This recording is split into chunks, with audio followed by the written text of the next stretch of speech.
A Bíblia Sagrada.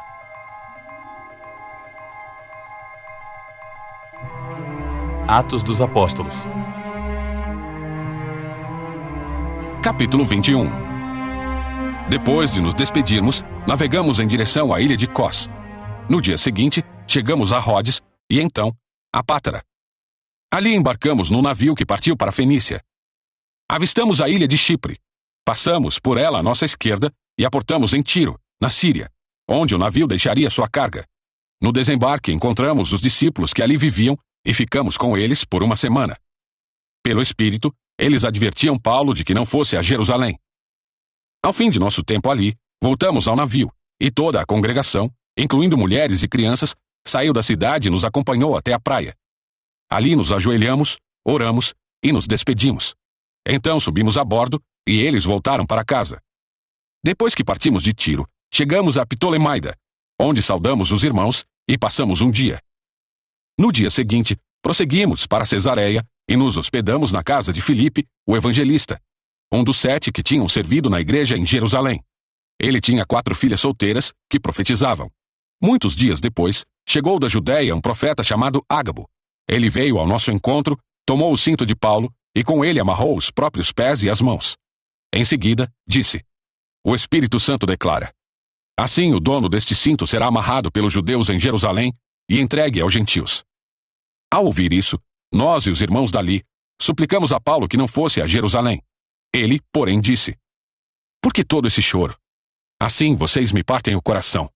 Estou pronto, não apenas para ser preso em Jerusalém, mas para morrer pelo Senhor Jesus."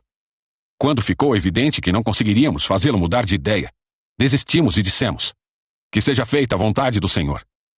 Depois disso, arrumamos nossas coisas e partimos para Jerusalém. Alguns discípulos de Cesareia nos acompanharam e nos levaram à casa de Mnasson, nascido em Chipre e um dos primeiros discípulos. Quando chegamos a Jerusalém, os irmãos nos deram calorosas boas-vindas. No dia seguinte, Paulo foi conosco a um encontro com Tiago e todos os presbíteros da igreja de Jerusalém estavam presentes. Depois que Paulo os cumprimentou, relatou em detalhes o que Deus havia realizado entre os gentios por meio de seu ministério. Quando ouviram isso, louvaram a Deus e disseram: "Você sabe, irmão, quantos milhares de judeus também creram e todos eles seguem à risca a lei de Moisés. Mas eles foram informados de que você ensina todos os judeus que vivem entre os gentios a abandonarem a lei de Moisés. Ouviram que você os instrui a não circuncidarem os filhos, nem seguirem os costumes judaicos. Que faremos? Certamente eles saberão que você chegou. Queremos que você faça o seguinte: temos aqui 4 homens que cumpriram um voto. Vá com eles ao templo e participe da cerimônia de purificação.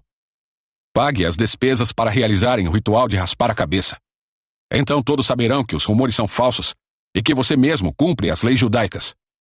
Quanto aos convertidos gentios, devem fazer aquilo que pedimos por carta: abster-se de comer alimentos oferecidos a ídolos, de consumir o sangue ou a carne de animais estrangulados e de praticar a imoralidade sexual." No dia seguinte, Paulo se purificou junto com aqueles homens e entrou no templo. Declarou quando terminariam os dias da purificação e quando seria oferecido o sacrifício em favor deles. Estando 7 dias quase no fim, alguns judeus da província da Ásia viram Paulo no templo e incitaram a multidão contra ele. Agarraram-no, gritando: "Homens de Israel, ajudem-nos! Este é o homem que fala contra nosso povo em toda parte e ensina todos a desobedecerem às leis judaicas. Fala contra o templo e até profana este lugar, trazendo gentios para dentro dele." Antes, tinham visto Paulo na cidade com Trófimo, um gentil de Éfeso, e concluíram que Paulo o havia levado para dentro do templo. Toda a cidade se agitou com essas acusações, e houve grande tumulto. A multidão agarrou Paulo e o arrastou para fora do templo, e imediatamente foram fechadas as portas. Quando procuravam matar Paulo, chegou ao comandante do regimento romano a notícia de que toda Jerusalém estava em rebuliço. No mesmo instante, ele chamou seus soldados e oficiais e correu para o meio da multidão. Quando viram o comandante e os soldados se aproximarem, pararam de espancar Paulo. Então, o comandante o prendeu e mandou que o amarrassem com 2 correntes. Em seguida, perguntou à multidão quem era ele e o que havia feito. Uns gritavam uma coisa, outros gritavam outra. Não conseguindo descobrir a verdade no meio de todo o tumulto, ordenou que Paulo fosse levado à fortaleza. Quando Paulo chegou às escadas, O povo se tornou tão violento que os soldados tiveram de levantá-lo nos ombros para protegê-lo. E a multidão foi atrás gritando: "Matem-no! Matem-no!" Quando Paulo estava para ser levado à fortaleza, disse ao comandante: "Posso ter uma palavra com o senhor?" Surpreso, o comandante perguntou: "Você fala grego?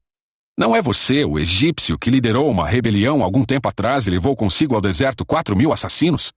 "Não", respondeu Paulo. "Sou judeu e cidadão de Tarso, cidade importante da Cilícia. Por favor, permita-me falar a esta gente." O comandante concordou, de modo que Paulo ficou em pé na escadaria e fez sinal para o povo se calar. Logo, um silêncio profundo envolveu a multidão e ele lhes falou em aramaico, o idioma deles. Chegamos ao final dessa leitura. Deixe seu like, se inscreva no canal e compartilhe o Evangelho de Cristo. Até a próxima!